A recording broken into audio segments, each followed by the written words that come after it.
I'm drowning in $96,000 worth of debt. So let's talk about each debt that I have racked up over the years. My smallest debt is my Affirm account, which has $351 remaining on it. Affirm. Why am I not surprised that she has an Affirm account?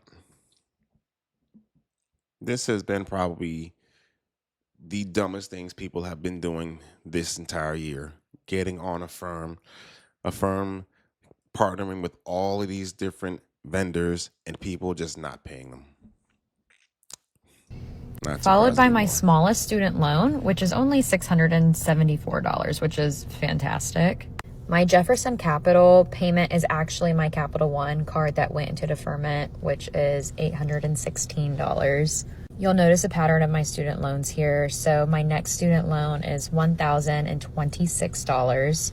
I do have a handful of student loans, as you will come to see. My third student loan, which is $1,034, followed by one of my vet bills, which is $1,100, almost $1,200 remaining on it. So far, we got a whole bunch of student loans, an Affirm, and vet bills.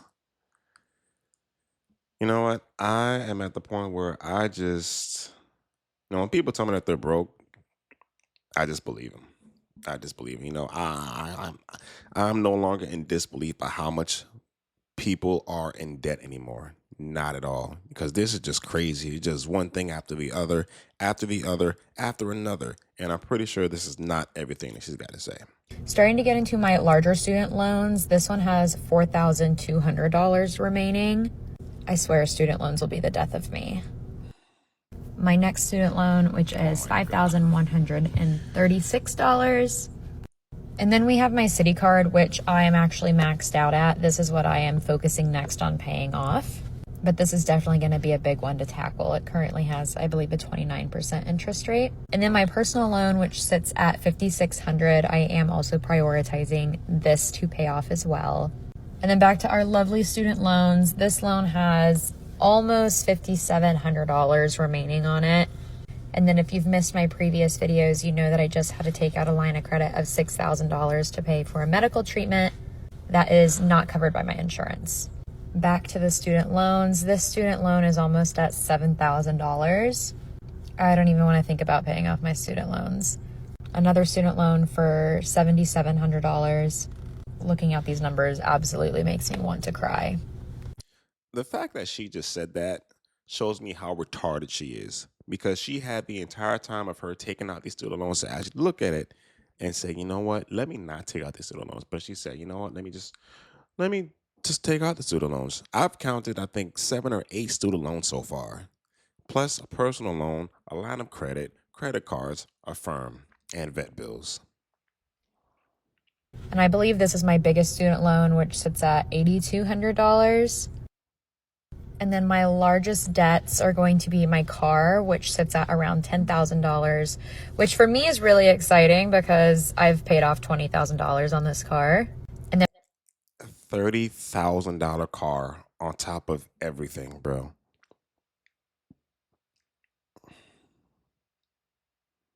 This is just dumb.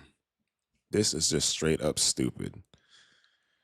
People keep talking about how the economy is so bad and things are getting expensive. I'm like, the economy is the least of your problems. The problem is you can't say no to yourself. The only thing you want to do is keep racking up debt, promise that you're going to pay it off later. But when something happens, like let's say you lose a job or accident or something like that, you SOL. People don't think ahead anymore.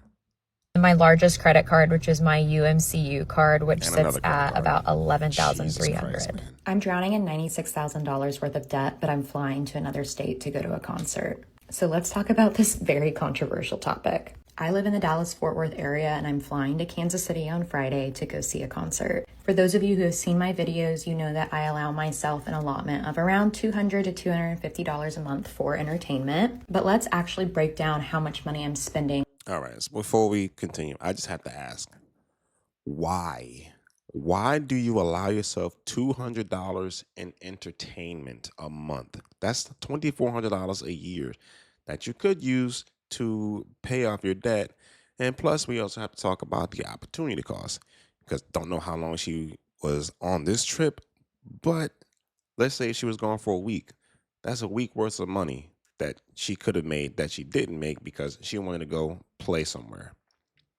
And she's almost $100,000 in debt. Like, people don't take their debt seriously at all anymore. At all. It's really, really sad.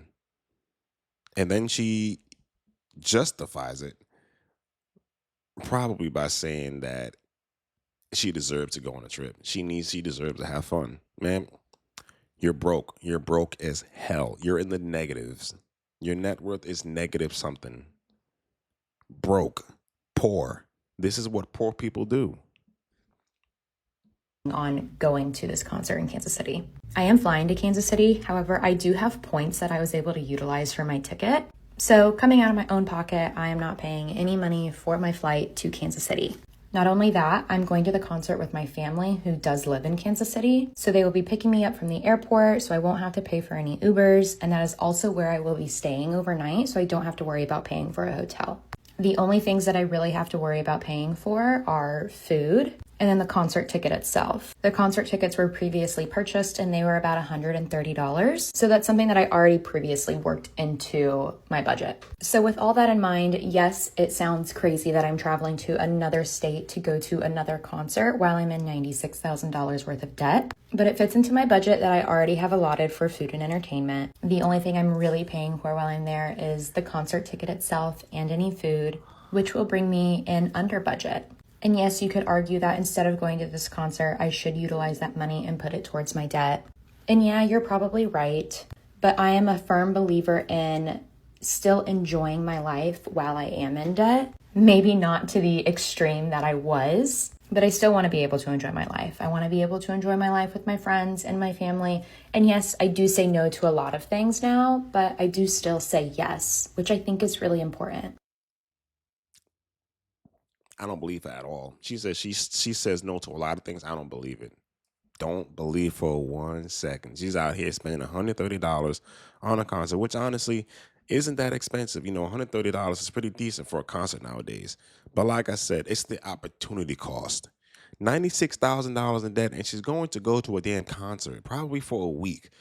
She justifies it by saying that she's not paying for having to take a flight, staying with her parents staying with family because they live in Kansas City, so she doesn't have to buy a hotel. She doesn't have to pay for Ubers. Cool. Your time is still being wasted going to this place to go pay someone else to entertain you. Like, I don't understand why people just have to be entertained. They have to find some type of entertainment. I don't go to concerts. I don't go to concerts at all. I watch it on TV. I'm cool with that. You know, I'm not spending no $500-$600 just to see somebody dance around. I'm not doing that. But the justification is just outrageously stupid. Being that she's almost $100,000 in debt. And well, she actually was over $100,000 in debt. She's got how many student loans? I don't remember, like 8 or 9 personal loans, car loans, vet bills, lines of credit. It's too much. It's too much. And then you wonder why you're broke. And then they blame Trump and the economy and then say stupid shit like the rich get rich and the poor get poor. Yeah, because you constantly paying the rich to entertain you. Have y'all not realized this? In this concert, I saw it was a Reba concert. Reba is probably the most wealthiest person in this crowd. And every single person in this crowd has paid Reba, someone who's already rich, to entertain them. And then they wonder why they're broke. It's completely stupid. But let me know what y'all think about this in the comment section below. Make sure you hit the like button, subscribe to the channel, and catch you guys next time.